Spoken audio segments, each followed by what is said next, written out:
welcome you to Dr. Soda's lab at the University of the West Indies in Barbados. Here today we've prepared for your viewing pleasure an experiment that actually corroborates the theory that we've been learning in class. On the computer there, as you can see, is the simulation which is done in Multim of a simple transistor circuit showing both the bias as well as the AC parameters involved in this transistor.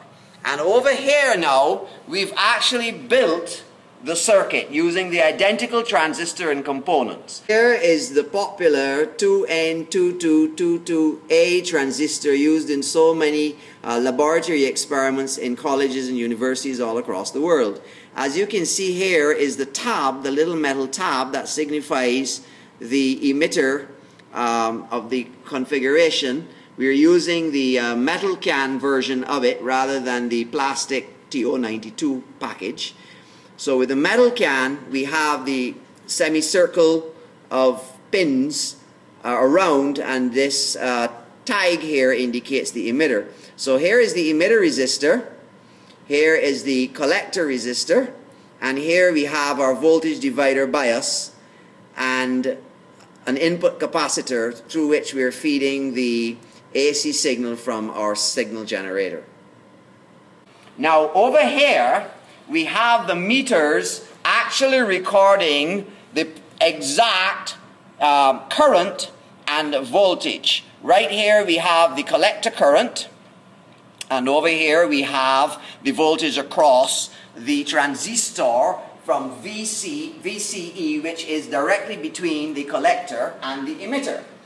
Now over on this side we have the signal generator putting in the same 10 kilohertz waveform. As you can see, it's twiddling there among 9.9 kilohertz, as accurate as we can get it.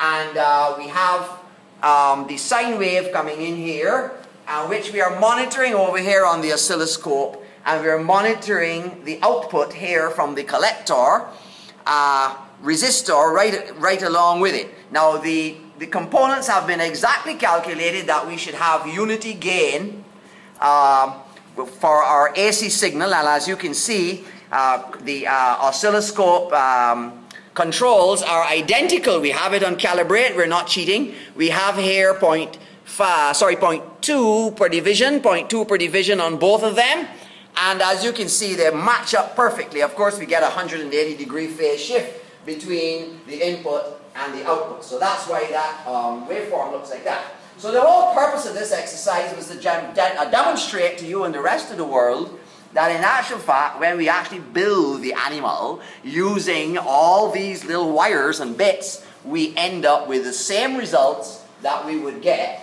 if we were doing it in the computer. So nowadays, we do it in the computer, and it takes a little effort to produce it physically, but at least when we go to the physical reality, we can get repeatable, demonstratable results. So thank you for joining us here at the University of the West Indies, and as you can see, the students are delighted. Well done, superb.